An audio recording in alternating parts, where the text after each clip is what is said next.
All right, everyone. Thank you so much for joining us today. My name is James Keshavarz. I am an alum, graduated here in 2012.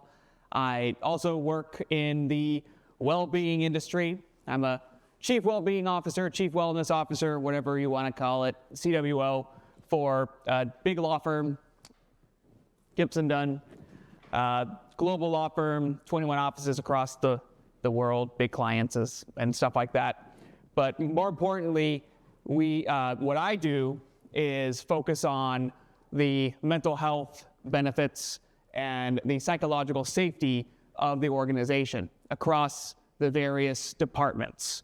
So sitting at that C level, I try to work with the other chiefs to make sure that the language is inclusive in their trainings, and make sure that the different types of policies that we have mental health in consideration and psychological safety. I'm also part of the American Bar Association as a committee member, the only non-attorney on that committee in this, as well as the Institute for Wellbeing and Law. I'm a board member, again, the only non-attorney on that as well. And the only reason I say non-attorney is because I try to teach when I give these types of presentations that never sell yourself short. When I first started my role, I was told, you shouldn't be doing this. You're not a lawyer. Lawyers should be the only ones that do any well-being for other lawyers. I said, okay, I understand that. I respect you. I listen to you. But let me try to help regardless. So today, what I want to do is provide some insights on how we can improve our resilience and our mindset so that we're prepared for the adversity that may be coming our way, that is coming our way. I like to look at adversity as an opportunity for growth. I welcome it. I say thank you for it, because without it, I would just be stagnant. Think of video games. You set it for easy. How long are you going to play that game for? Just toss it. It's not fun, right? You make it harder. We want life to be harder. We want adversity. But we made that decision to make that video game a little harder. So that's what we're talking about today. Like, take control of our own adversity, right? And put ourselves in the driver's seat a little bit more. This is not meant to be a motivational speech at all. Trust me, it's not what I do. I'm actually against that. I'm against toxic positivity. I'm against motivational speeches that have no takeaways and that are not rooted in science. I've studied a lot of different types of education as a neurodivergent individual, which you will notice as I go through this program. I've gone through 21 years of school and a lot of different types of degrees and studies, and I've always tried to stack those different types of studies as well in it. And I am a firm believer in evidence-based research in everything that we do. And that's what you're going to feel today, is everything's going to be evidence-based research, not just a bunch of you can do it with nothing to back it. So, with that said, I already broke it. That's okay.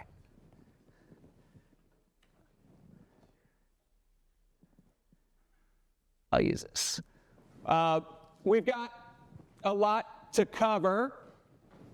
It's no problem, because I'll just talk really, really fast and we'll go through it. So I guess I didn't break it. All right.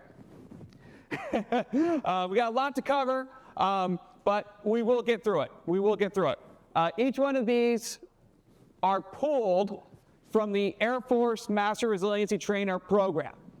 So one of the things that I have an amazing opportunity to do as an Air Force reservist is teach this program.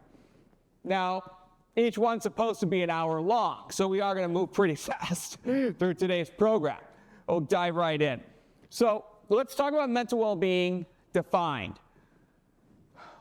When you think of the word health, what is one or a couple words that first come to mind? Just shout them out in the room.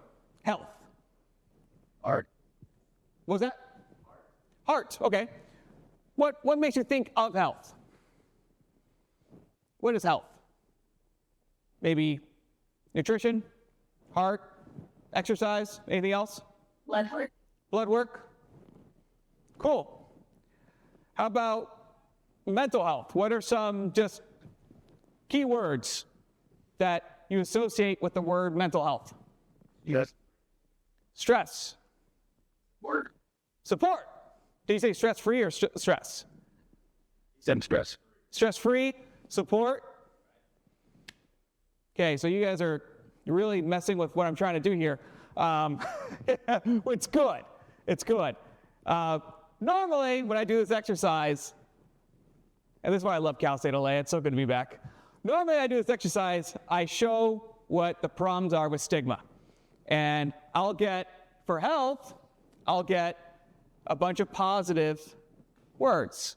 Exercise, doctor, good nutrition. And when I say mental health, I'll hear depression, anxiety, suicide, right? But this group, being my people, Cal State LA people, you pass. And you're right. The words health and mental health are associated the same. But normally in a room, that's what I would get, right? Through stigma. And these slides will be available to you. As I said before, everything has to always be evidence-based.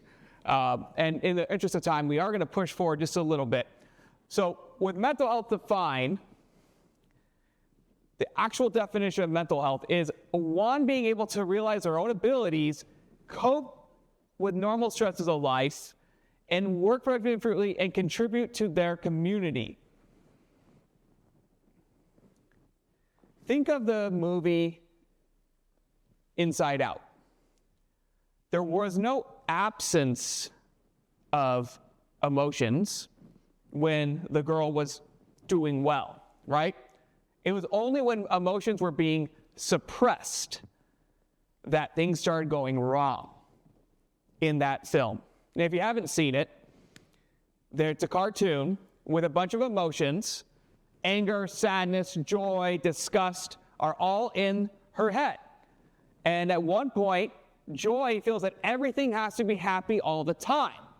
So she tries to not let sad ruin the day.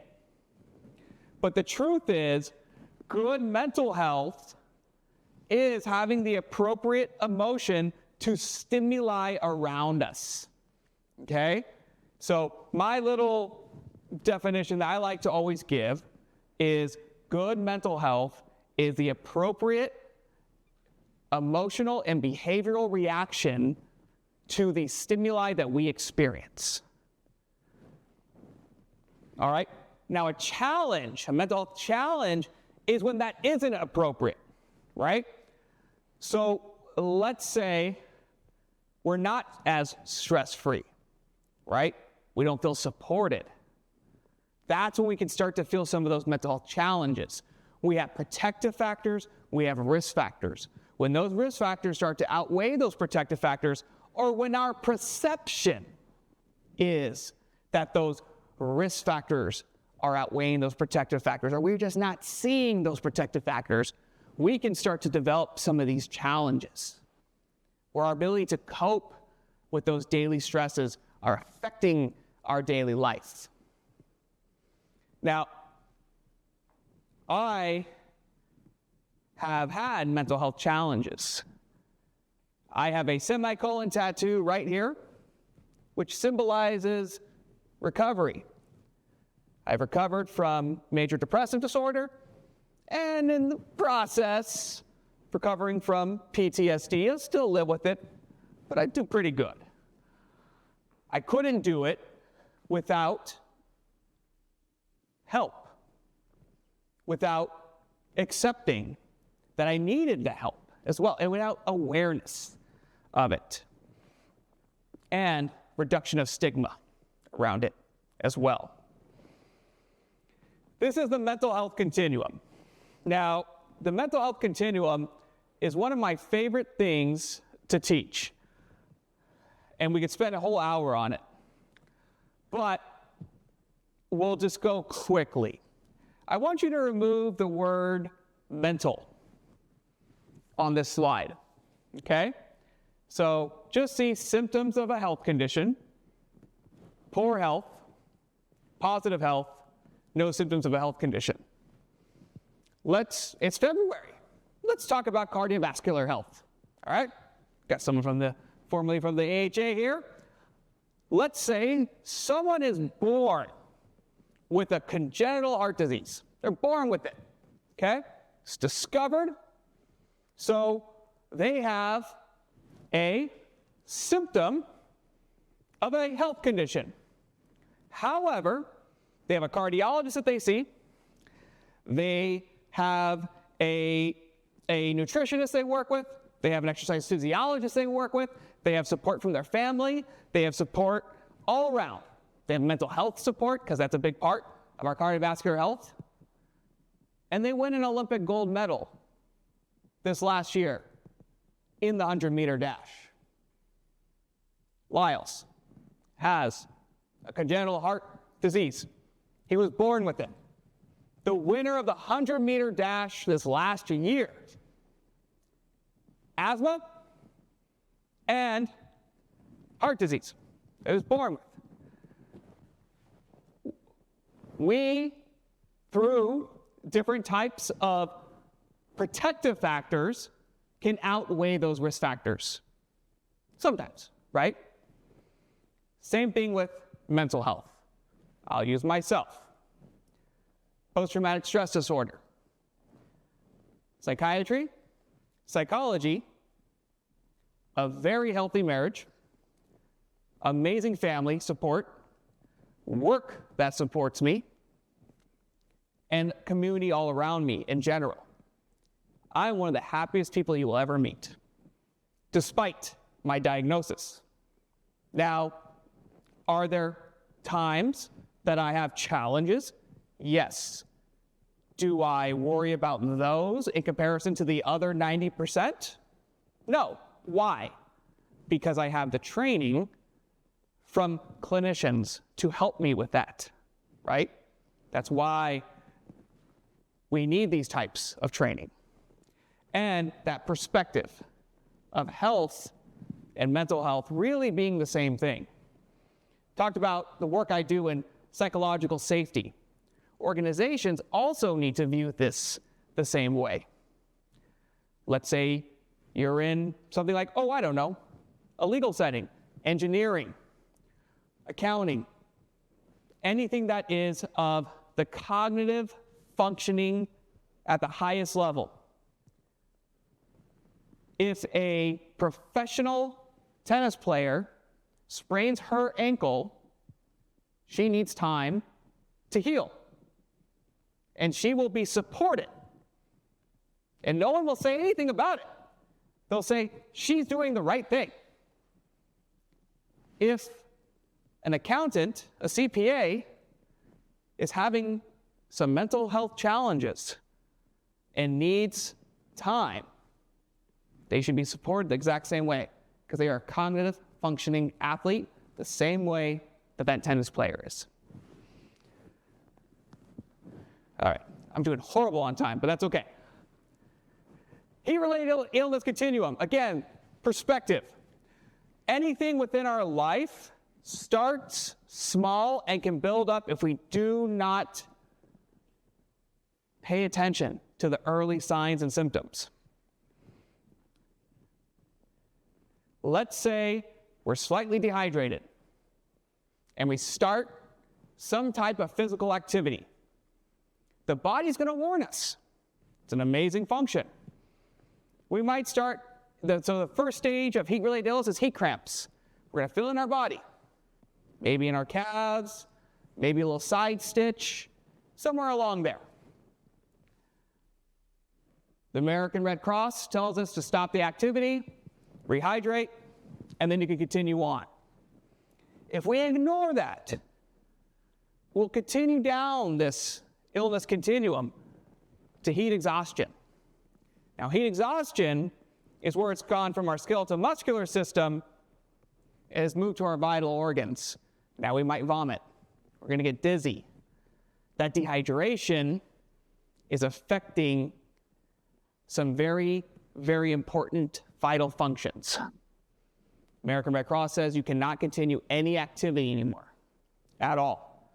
You have to change your environment. You have to go to a cooler place with air conditioning, and you have to rehydrate, and you have no activity until you're fully rehydrated, and you've probably damaged your kidneys at this point. If you ignore it and you push forward, because guess what?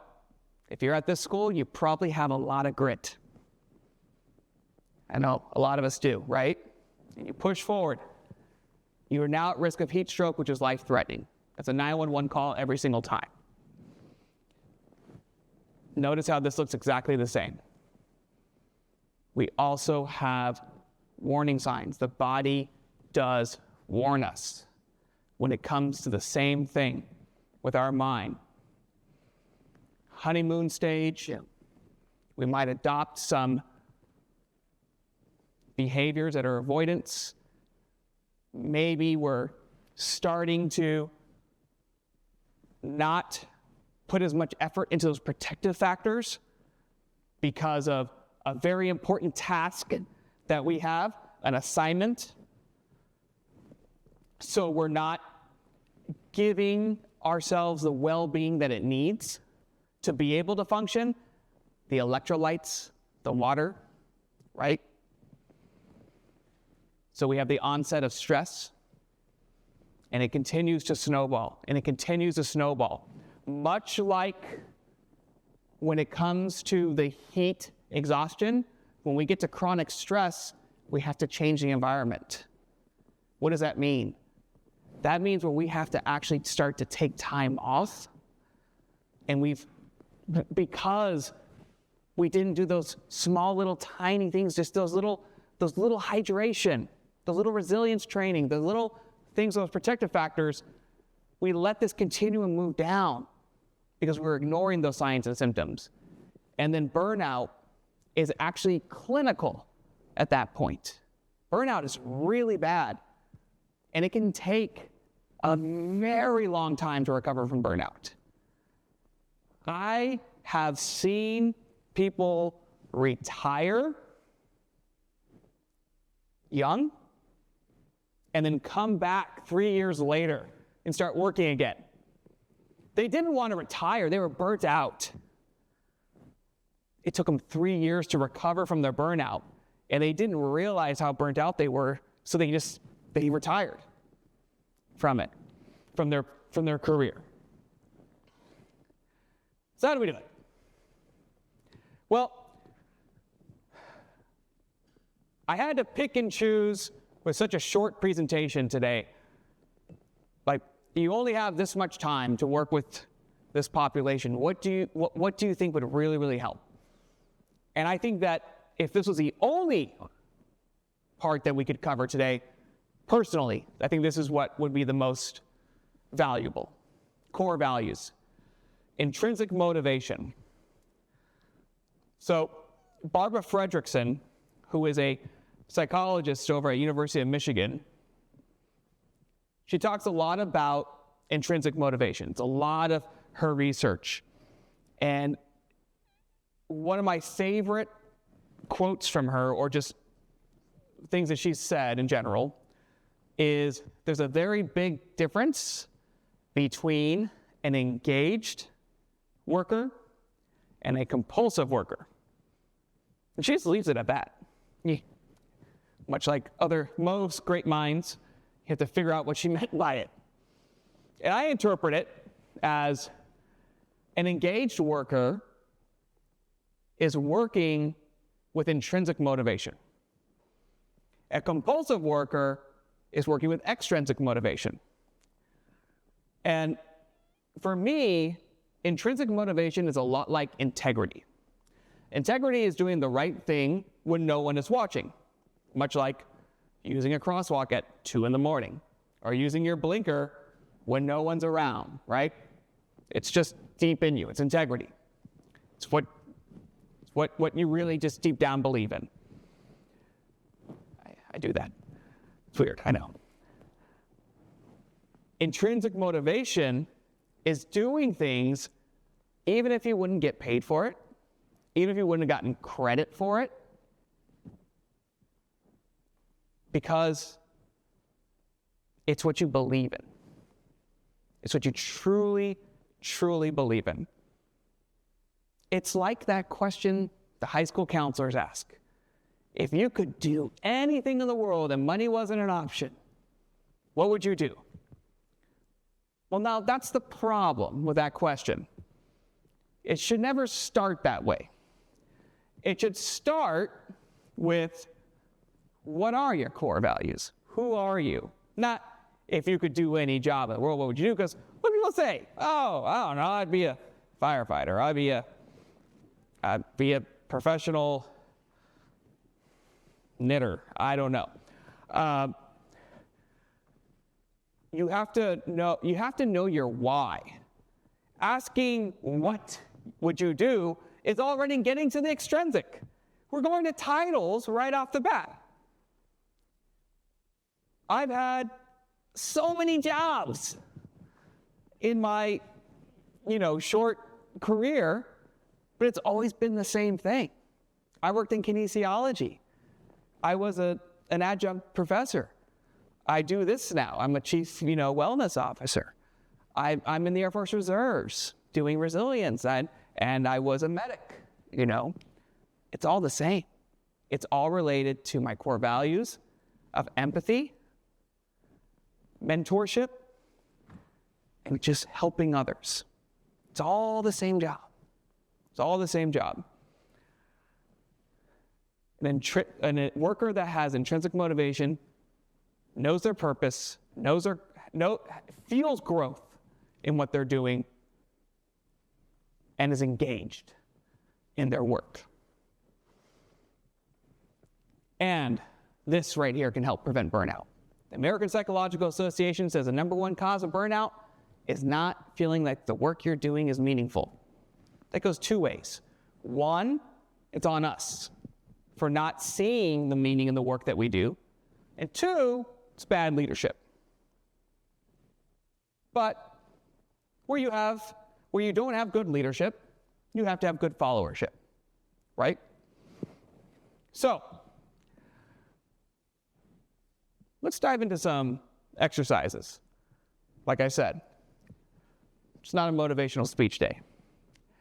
So, let's talk about how we can be intentional, charting our path, align with our values, so we can maintain authenticity, and no matter what we're doing, we maintain our why.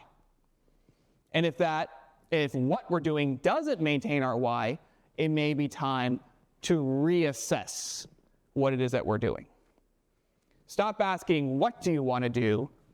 And start asking, who do you want to be, right? So, look at this list, if you can see it.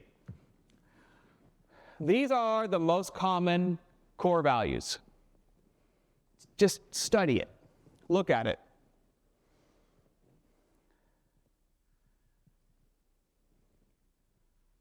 See what jumps out at you. And when you see it, think it should be a value that is non-negotiable.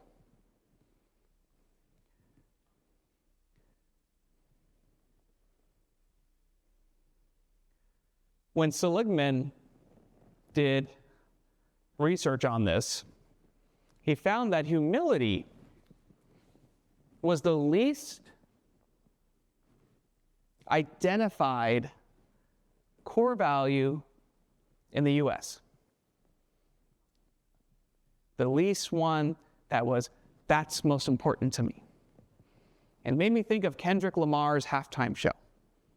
While I was driving over here, I was thinking about it. ADHD mind, probably should be focusing on the road. And how just how artistic his show was. How he sang "Be Humble" in the middle of a divided American flag.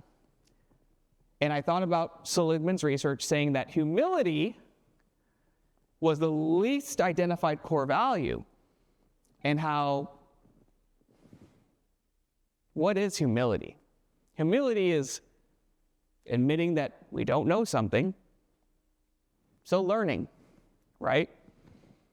Maybe if we did look at some of these core values, like humility, it would solve a lot of our stresses, a lot of the challenges that we may be experiencing. Every single one of these core values, that's just one example. Every single one of these core values, if we look into one of them and we exercise them, it could help in so many challenges that we experience. It gives me chills. It absolutely gives me chills. Every student has humility, just so you know. Every single student, because you said, I'm willing to learn. So, now that you've made that pick, I want you just to write it down. Who you are. You're non-negotiable. You're non-negotiable. Think of your first date, all right? You're about to have a first date, and you have a non-negotiable. Well, that's going to be it too, right? Non-negotiables. Now, we're going to do an exercise, but I first have to explain something. What's a value-based goal? So I want you to think your value as a direction that you want to be moving in. That's why I have a compass here. So, and your goals are checkpoints along that path. So imagine a big map, right? But it's endless. And let's say that your value is family. And you want to set goals with that value. All right? As you're doing things in life and you're setting those goals, you want to make sure that that value is integrated into it as checkpoints. Let's say you already have a family. Well, some of those values might be a 2-week value, right? Of spending more time with the family. Maybe be a little more specific. 2-year goal might be family vacation. These are some of the examples that you would have for a value-based goal. Now, let's say that value's family, and it's time to set career goals. Having that in mind can help you a lot down the road. You know that family is most important to you. So now when it's time to set those goals, keep that value in mind. What is this path going to harm that value because of maybe obligations? Is it a company that you can be proud of with your family and your family values as well? This is just an example. I'm sure not everyone in here has family as theirs. So let's try this activity. If you don't have pen and paper, you can use your phone. I like to tell everyone to send yourself an email on it. What I'd like you to do is identify what that value was and set yourself a 24-hour goal. So tell yourself what you can do in the next 24 hours to make sure that you're moving in the direction of that value. How about 2 weeks?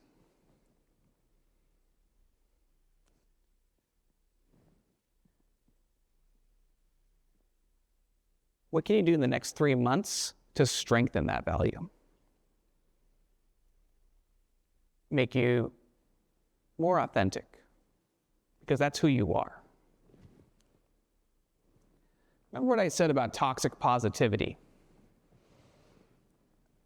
What obstacles might you encounter? We're not going to pretend that this is easy. What obstacles might you encounter? How will you overcome them? Sean Aker is a Harvard professor, and he was an RA, and he stayed at Harvard when he was doing his PhD as an RA, and he did his research with his students, giving them this exercise, and then tracked them through their careers. And those who kept up with this had what he called the happiness advantage. Not only were they more successful in their careers, but they were more successful in their personal relationships, their professional relationships, and their overall mental well-being. And just so happens the name of his book, where he talks about this, is The Happiness Advantage. All right. Now we're doing a little bit better. Learned optimism. Let's talk about optimism for a moment. So this is a debate I get into often. Individuals say that I'm not a pessimist, I'm a realist. Have you heard that before? And I say that a pessimist is not a realist. Only an optimist could be a realist. Let me explain. A pessimist thinks that there is only a negative outcome, right? That's pessimism. They think that only the bad is going to happen. An optimist, by definition, says that no matter what happens, I can overcome. What's more realistic? To think that every single thing that's going to happen to me is negative, or to think that no matter what happens to me, I can analyze it and I'll overcome it? How do you want to think? What's more realistic at the end of the day? This debate goes a lot longer. We just don't have the time for it. And I love it. So shoot me a message on LinkedIn and we can have a lot of fun with it. But let's talk about learned optimism. This is going back to Martin Seligman's research. Now, when it comes to learned optimism, this is just simply taking a scientific mindset to our adversity. Optimism isn't simply saying everything's going to be okay. No, it's analyzing what has happened so that we can grow. As simple as that. Treating life as an experiment and looking at the data. So this is how a lot of us are hardwired. It's part of why we survive, but it's also something that harms us because we get stuck in it. It's called negativity bias. So you see here, we're kind of flowing through this cycle of something happens, we have a stress reaction, we lock it in the memory, and then we look for the next negative thing. We look for the next negative thing. Great if you're a surgeon, right? Great if you're a Navy SEAL. Great if you are a defensive player on the field somewhere. All fantastic. All great. Not great if we're trying to just turn off that mind and enjoy our life, right? Does this ever happen to you? Where maybe you were stuck in your scientific mindset because you were studying and you're trying to watch TV and you find yourself analyzing and critically analyzing and going. We're eating up our bandwidth at this point. This happens to engineers. This happens to lawyers. This happens to accountants. This happens to medical personnel. It's common. It's part of our negativity bias. It really is exhausting. And we need to be able to recenter ourselves. Now, why is this a big problem with a negativity bias? We don't have the ability to fully enjoy those positive experiences when we're looking for the bad. You actually will miss it.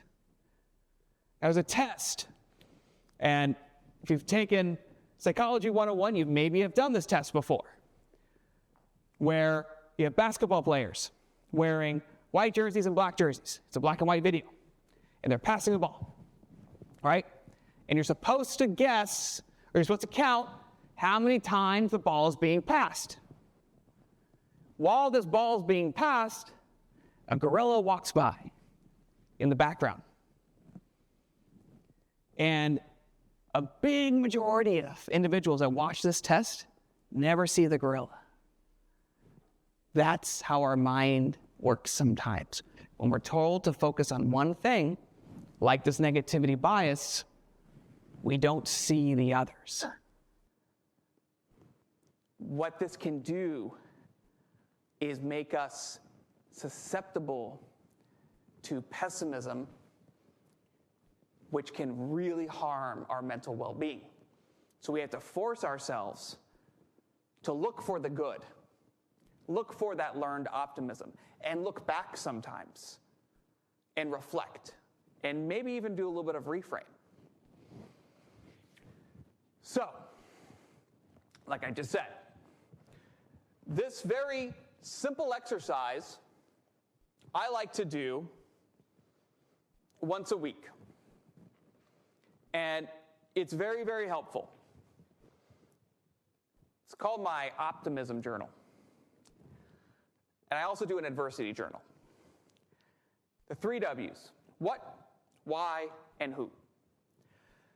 Why this is important is it makes us intentional on those protective factors that we're experiencing for our mental health. What went well this week?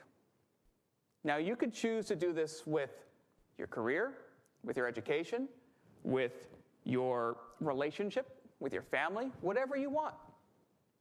A sport. Then you tie it to a core value. Why is this meaningful to you?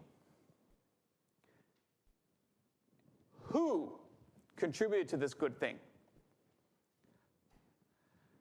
Now, not only have we tied our core values to a win that we maybe didn't even notice, we're reflecting on, we're also noticing we're not alone.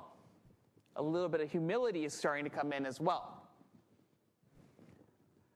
What I want everyone to do right now is go ahead and send out one more email, and I want you to look back 1 week.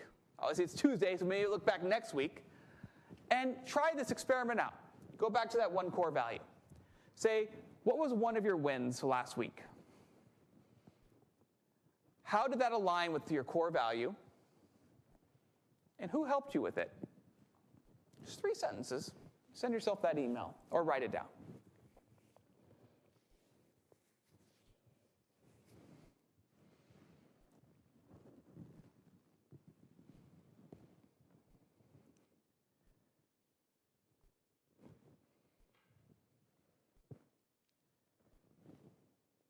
Now, I said I like to do an adversity journal as well. I like to look at some of the bad things that have happened. I like to say, what hurt me last week? Or what was bad last week? We're not going to do this experiment today. And with the why, I say, how does my reaction harm my core value? Or how did this affect my why in any which way? Did someone question who I was and that hurt me because of that reason? Or whatever it may be. How is this hurting my why? And then on the who did I turn to? Or who did I not turn to when I was going through this adversity? And that reflection helps as a reframe sometimes, where I realize when I was experiencing that adversity, maybe I didn't need to experience it alone, or I did the right thing and I didn't experience it alone. Or maybe it wasn't as bad as I thought it was in that moment as I'm reflecting back as well. Frequency is very important when it comes to something like this, a learned optimism practice. See what works for you. I do it once a week. Some like to do it daily. Some say they just do it when it works for them in general. What I recommend is starting less and adding from there. You don't want it to turn into a chore. All right, reframe. So these are the 3 P's of adversity. Talked about that scientific mindset, how we can really analyze what type of hardship we've experienced and make it so that it makes us stronger to a certain extent, of course. So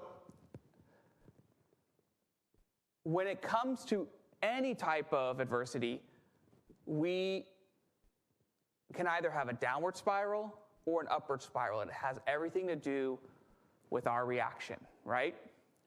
Viktor Frankl, who was a Holocaust survivor, and a psychologist, wrote all the books on the one thing that you can never do to me. You can do whatever you want to me, but you cannot control the way that I'm going to react or how I am going to feel about it.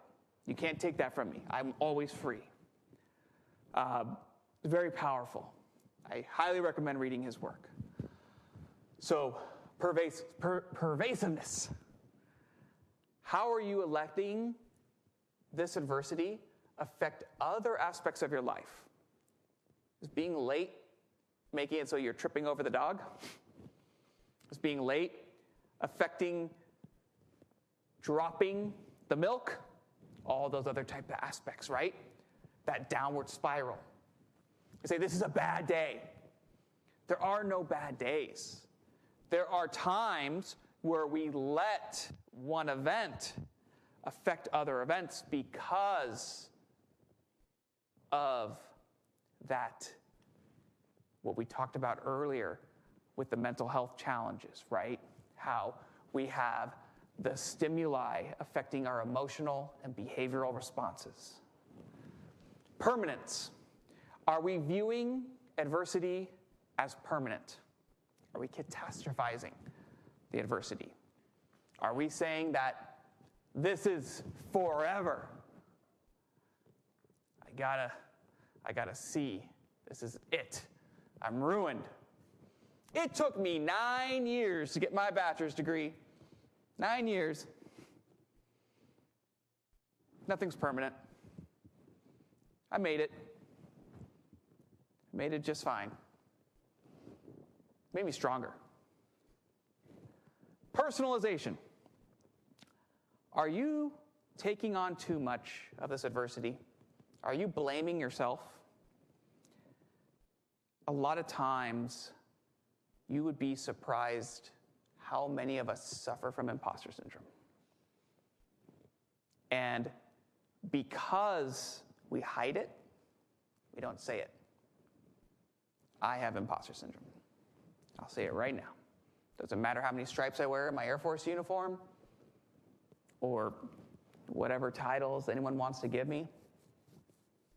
My heart rate is pounding out of my chest every time I present because I always think to myself, I'm a dyslexic, ADHD, East LA kid that's probably not supposed to be here. But then I try to center those thoughts and challenge those thoughts because they're not correct, right? And if you have those thoughts, they're probably not correct too. If you are the type of person that the stimuli does really affect that behavioral and emotional response, don't fret. I was there. A lot of us are there. Much like how I couldn't run 1 mile at one point in my life, and then eventually I could run a marathon, right? We have something called neuroplasticity in our mind, and we've seen it through research, where we can actually improve the function of our prefrontal cortex and reduce the function of the limbic system, specifically amygdala, through exercises such as a reframe exercise, which gets pulled straight out of cognitive behavioral therapy. It's more of a resiliency tool, nowhere near as advanced as CBT, of course. And mindfulness, and all sorts of other types of tools. Dr. Goleman has done the research, and he's shown us.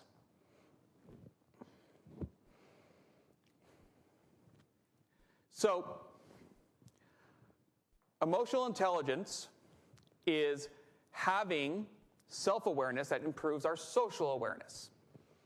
And what Goleman learned was that we are able to slow down the amount of time it takes for us to have a reaction to an event through something like a reframe exercise, where we look back.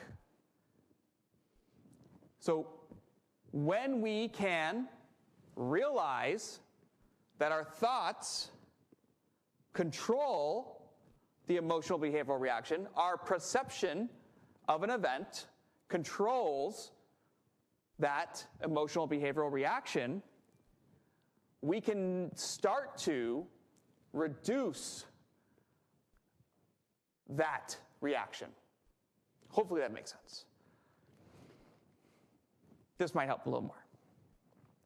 So, Albert Ellis, another psychologist, learned, we all have taken Biology 101, and we all know about the sympathetic nervous system, parasympathetic nervous system. We all know that if we see a tiger, that our pupils are going to dilate, our muscles are going to tighten up, pupils are going to constrict, we're going to be able to move, and our adrenal gland's going to go, and boom, we're ready to rock and roll, right? And the thought was, by just simply seeing the tiger, this automatically happened. Well, through research from Albert Ellis, we learned that there was one more step. Cognitive process first. We had to think first about what that was, analyze it, and then have that emotional behavioral reaction. That's why we have the fight, flight, or freeze. And individuals are able to change their reaction time, not go off the rails and get very angry every time when something upsets them, not have the same type of high stress reaction every time a deadline comes up, through something like a reframe. By simply drawing these 3 circles, Ellis really helped us. And these 3 circles changed my life personally. So the way this exercise works is you draw these 3 circles, you write your thoughts in the top circle, you write what behaviors happened because of those thoughts, and what feelings happened as well from an event that you experienced, a high stress, adverse event. Let's give it a try. I want you to think of a stressful event. It could be something with school, it could be something with work, it could be something driving, it could be whatever it is at home. And I just want you to write in one sentence, just describe what the event was. Just write it down. And then I want you to write down what your thought was. Let's say it was a last-minute assignment. Your thoughts were, this sucks. After that, write down what feelings came from that.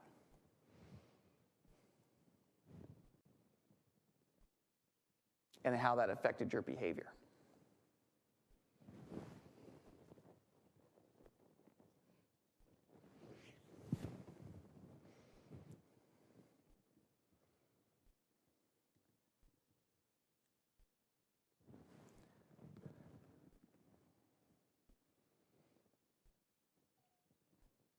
And then here's where the reframe comes in. Ask yourself, knowing about those 3 P's of adversity, knowing about learned optimism,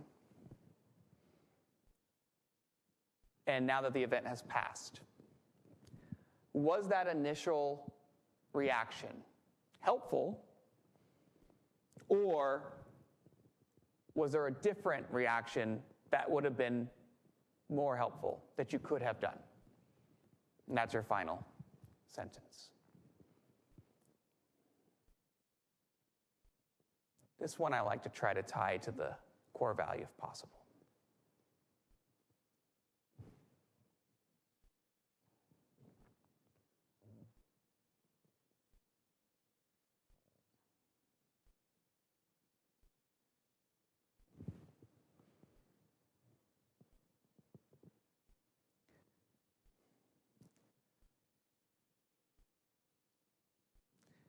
This doesn't happen overnight. This takes time. But I will say, someone that's been doing it for years now, like I said earlier, it changed my life. I think one of the best compliments I've had is when someone has said, "You're very not reactive. You're very good at being slow, taking in all the information, and then going from there." And that helps not only us, but those around us as well. Taking our time, taking in the information is essential.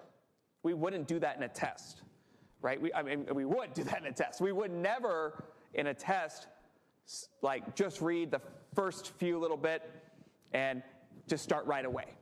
No, we want to look at the information, analyze it, and then proceed. That's how life is as well. Having that scientific mindset. These slides will be available to you so you can be able to do these exercises. Again, this is exactly what we just went through. All right. Full perspective thinking. Doing good on time. Yes. I'm normally not this good. Cognitive hijacking. A lot of us felt this before. This is when we just can't think straight. Our emotional and behavioral response is so strong that we can't get our thoughts together. And it might be because that adversity was so hard, right, that we experienced. And through reframe, we can reduce the risk of cognitive hijacking, but this does happen to us. It still happens to me, and I'd like to think that, I do everything I can to avoid it. This is where someone says, "Yeah, you said this, so you did this," and you're like, "What? No, I didn't." "Yeah, you did." Or maybe you read an email that really pisses you off, and you say, "They said this, this, and this," and then someone looks at it and says, "No, they didn't." "What? Let me see that." "Oh, That's cognitive hijacking. Smiling because you know what I'm talking about. So, what happens here is there's something called a temporal parietal junction.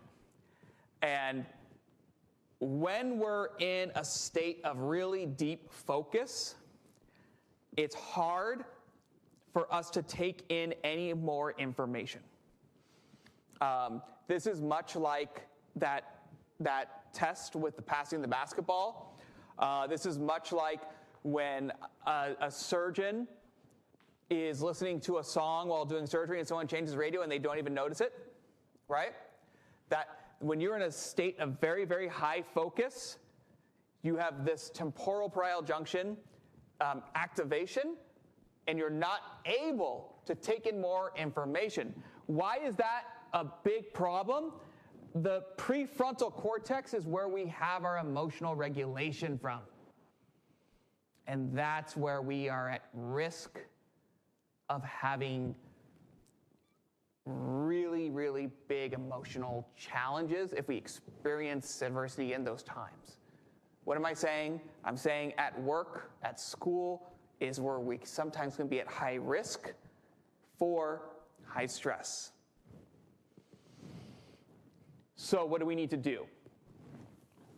We need to be able to understand what a cognitive trap is and how to balance our thinking in the moment.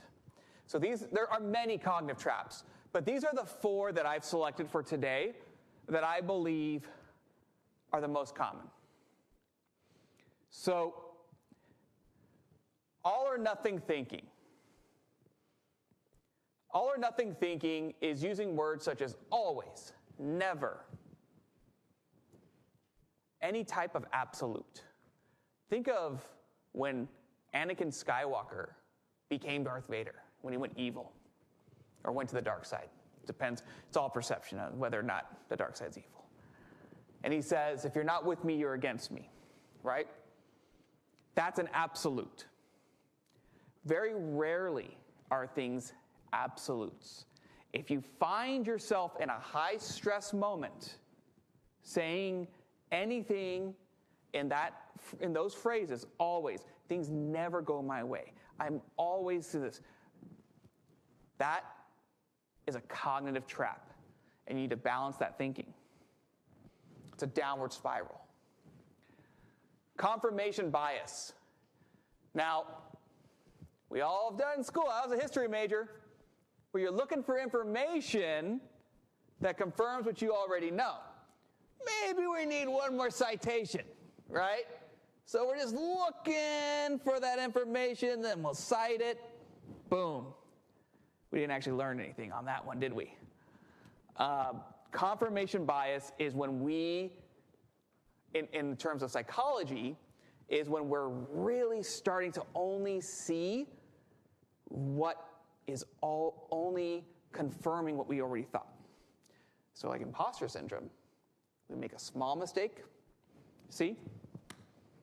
There it is again. But you don't notice all the other things that you've done right. To blow up, right? That's confirmation bias. Blaming others or blaming yourself. Double standards. Just make sure that we're not losing that accountability. It's a big part of good leadership. It's a big part of good followership. And then finally, mind reading. This is so hard in a digital world. Let's talk about email. Let's talk about text messages. If you find yourself filling in the blanks in a message or saying what someone means, you're mind reading. Right? Never assume what someone thinks. Never assume what someone means. Don't fill in the blanks. Ask clarifying questions. That's just good communication skills. And don't assume that someone knows what you think or what you mean. Before you send out that email, before you send out that message, look at it real quick. Is it open to interpretation? If it is, then maybe change the wording up just a little bit. How do we help ourselves balance our thinking in the moment? We use a scientific mindset. We examine the adversity head on first and foremost. Those 3 Ps. Are we personalizing? Are we allowing it to affect other aspects of our life? Are we looking at it as permanent? Do we have any of those cognitive traps happening? Step by step here. Do we have a double standard? And then finally, review this analysis that you've put together with an unbiased individual. That's important, unbiased. Because if you go to your hype person, it's not going to be very helpful, right? I'm not going to go to my mom. I can't do anything wrong in my mom's eyes. She's like, Jimmy? No, you've never done anything wrong before. They've messed up. She's from Tennessee. You have to go with someone unbiased to the best of your ability. If you work, I like to use an EAP counselor. If you're in school, I like to use academic counselors for that. Or any other type of unbiased individual you can think of. Here's a full step-by-step that you can do as well. All right. And then finally, everything that we covered today comes from this literature and some other peer-reviewed journals that are far less exciting to read than this literature. And I wanted to leave this up as a great starting point of your resilience journey. Each one of these authors have really cracked the code on ways to use evidence-based research to improve a growth mindset, improve a scientific mindset when it comes to stress management and resilience in general. With that said, any questions? Yes! You said you'll provide these slides. Should we contact you for the slides, or are you just going to send out an email to us? They will be posted. They'll be posted where? On the NSS website, or we'll send out a mass email with the recording as well as the PowerPoint slides. All right. So that email list, whoever got it initially will be on that list as well. Yeah, we'll make sure it gets shared.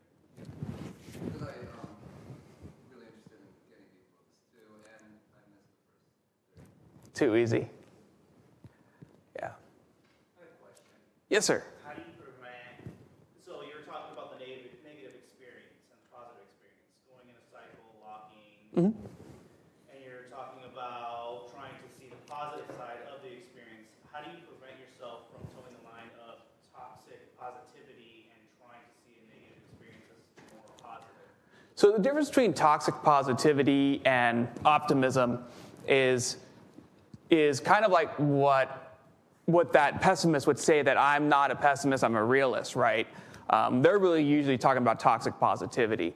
Toxic positivity is not looking at any obstacles, not looking at any adversity at all. By looking at those 3 Ps and understanding that adversity is part of our growth and embracing adversity as part of our growth, you've now had an optimistic mindset rather than a toxic positive mindset of saying everything's always going to be fine, right? That's like saying, I hope everything's going to be okay for you, instead of saying, I've noticed that you've been experiencing X, Y, and Z. What I have experienced in the past that's been, helpful is X, Y, and Z. Here's some of the resources that were helpful for me. Which response feels better, right? The first one was just a toxic, positive, oh, okay, thanks, appreciate it. I've been thinking about you. If you ever need help, let me know. That's a lot different than hey, I know that you're struggling, so here are all the resources that we have here at the school, or here are all the resources that we have here at this company, right? So big, big, big differences there. So negativity bias is not a bad thing. It just can be misplaced. I want someone to be looking for the bad when they're fixing my car. I don't want them, distracted. I want that temporal parietal junction to happen when my surgeon is working on me, right? We all do. Those are all good things. And that's also part of this not being toxic positivity, right? Everything that we have is for a reason.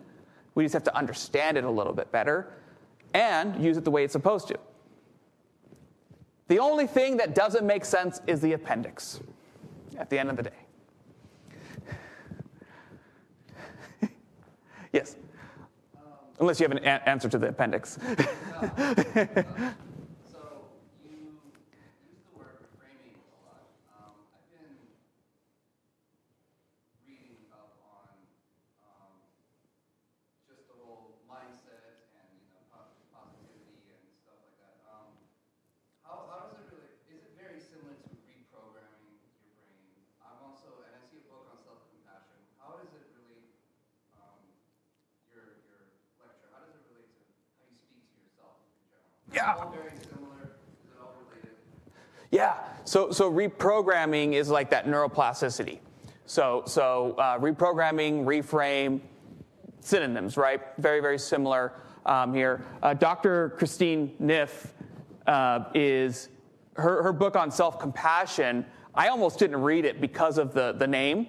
I try to avoid those type of books until I've read her story, because I don't like self-help books that are not rooted in science. That's just the way I am. That's just the way I am, because I need, as someone that was an undergrad in history, I have to have cited sources on any argument I ever have, right? That's the mindset that I have. That's how I like to do things.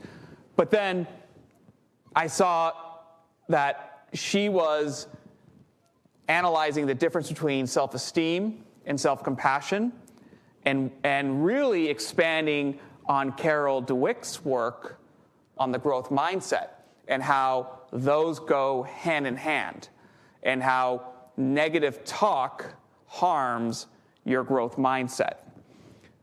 So I really, really appreciated that book. That was one that was phenomenal for me. And that was the progression for me. I read mindset first, then self-compassion. That's how I would recommend it. Sorry, mindset and then self-compassion? That's how I would recommend the progression. Yeah, and affirmations. That is also a way of, is there any science behind that? Like, that's a way of you speaking to yourself positively. Let's say you do it in the morning, just to, not to start off on a bad, not to have a bad day immediately. Where do you, stand on like affirmations? Is it all, again, related? So well-being is, mental well-being work is a lot like kinesiology or physical fitness. Everyone has something that works best for them. I'm a runner. Running is what I do. Some people say that is not right for me, and I respect that. I don't say, what are you talking about? Running is the best sport ever made. No, that's not true. What's true is what works for you and what you put your energy into is what's going to be good for you, right? And there's some more into that in terms of doctors, what they say and whatnot. That's also true when it comes to mental well-being exercises. At the end of the day, we have to understand that there is a lot that goes into mental health.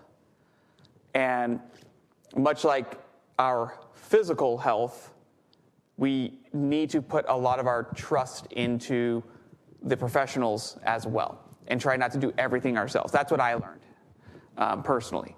But I personally don't do affirmations, but I also don't do a gratitude journal. Those have worked really well for a lot of people. So that doesn't mean that I don't think they're good. It's just like asking me a question about Pilates and I'm a spin instructor. Right, so it's just a matter of picking one that works for you and not necessarily doing all of them to kind of compensate for one or the other. Just picking the right one for you. Yeah. And finding the evidence where, there is research behind it that it works. Taking control of your well-being. Yeah. Thank you. Yeah. You got the right mindset, it seems like, right off the bat. Oh, thank you. Yes, sir. How do you incorporate this in your job? Gets it done? Is it a daily thing? Do you go around the country? Is this what you do? Do you do it individually? Do you do it in groups? And then do people self-identify where they are in this process and you help them with that? Big question. So my role is bigger than presentations. So we did do it was a 12-week program, Melissa? 12-week program, right? We did a 12-week attorney well-being program. And it was weekly for 12 weeks, and we covered all the topics of resilience. And the thing is, though, the biggest mission in legal well-being is breaking down the 4 barriers of mental health, which are stigma, accessibility, cost, and awareness. So yes, this is one aspect, but having individual help is what's most important, through benefits, through policy change, through psychological safety in general.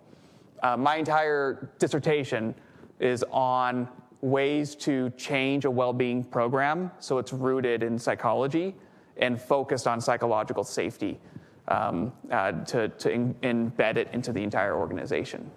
So pretty big question, but The reason I ask is because clearly this is beneficial at different scales to the individual, but then as a dean, I think about how can we incorporate our structures better to then use some of this to ensure that students, professors, staff, and deans can go through life and be resilient in their work. absolutely. And healthy in their mental well-being. So this is being done in law schools right now. My peers are doing courses on. So outside of Gibson, I do keynotes all year long, big programs like this, and or like I did a program with NALP, which is a group for all the law schools to go to, and I did a program on what you can do as deans for the law schools to improve the psychological safety of your students, right? But law schools, medical schools are starting to have classes in their curriculum on mental health, on resilience, ethics, of course, has been a big one as well. Every lawyer in California has to do continuing education on mental health now as well. So that's a big part. I'm doing a presentation for Amazon's legal team in 2 weeks, and so on and so forth. Actually, I think a version of this one, actually, a little more lawyer specific. So I personally feel, I was at NALP in December, personally feel that it needs to now start being focused on the undergraduate level. And talking to Jonathan, I said I would prefer Cal State LA to get it first, but I do think that it starts here, stress management, because we are seeing that in graduate schools, that's where imposter syndrome starts. That's where a lot of challenges start, especially when you see the interns. across a lot of industries. It's very powerful, very useful, and I appreciate what you share with us personally, but also just sort of the structure of which you handle this at a, obviously a big scale and small scale. So that's really, really interesting work. And I'm going to keep bugging you here. No problem. The UC system has executive directors of well-being. I wouldn't be surprised if the Cal State system starts having executive directors of well-being. And what prepared you? You mentioned history major, and I imagine history is in my college. It is a very important discipline, but perhaps doesn't always focus on mental well-being. What prepared you? I have an associate's in healthcare management. I have a bachelor's in history, a master's in exercise science, an MBA, and just finished I just submitted my dissertation for psychology. I'm also a master resilience trainer in the Air Force, suicide prevention trainer in the Air Force, and an ED, tactical combat casualty care provider. So I used to be a kinesiology professor at Glendale Community College just up the street, and I ran the well-being program there.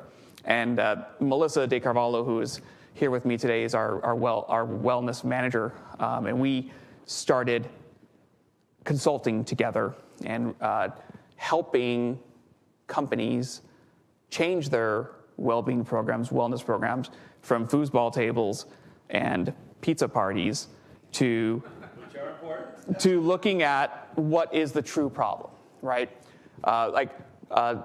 People say, I just had someone say to me, wow, I just came from a company and we had a Peloton membership and we had nutrition stuff, and we had all this, and I felt like it was kind of weird. But now I see this and it just makes more sense. It's focused on cognitive functioning. It makes sense. And I said, yeah, because you use Adker's model. It's an organizational psychology model to listen to your population, look at what they need, and then talk to your stakeholders and give them what they need and make sure they know that it was what they asked for. It's actually pretty simple. But important. And I imagine, because I'm going to just sort of lay it all bare. I personally, I started looking at some of these things. Where am I on that? And, how do I react? And what are the thoughts? And what are the behaviors? And of course, it all depends on the circumstance. But I realize that all of us, need to be able to focus on these things to improve ourselves. But better yet, you said earlier, to improve the context, the situation of those around us. Transformational leadership. Yes. Yep. Good stuff. This is one of 30 presentations too. It really comes down to transformational leadership. Yeah. And by the way, let's get connected on LinkedIn. I do a lot of posts on all this fun stuff. Usually a lot of punk rock and rap references as well. I can't help myself. But yeah, if you have any other questions, I'm very reachable. Just reach out to me. Yeah. Oh, thank you. Thank you all.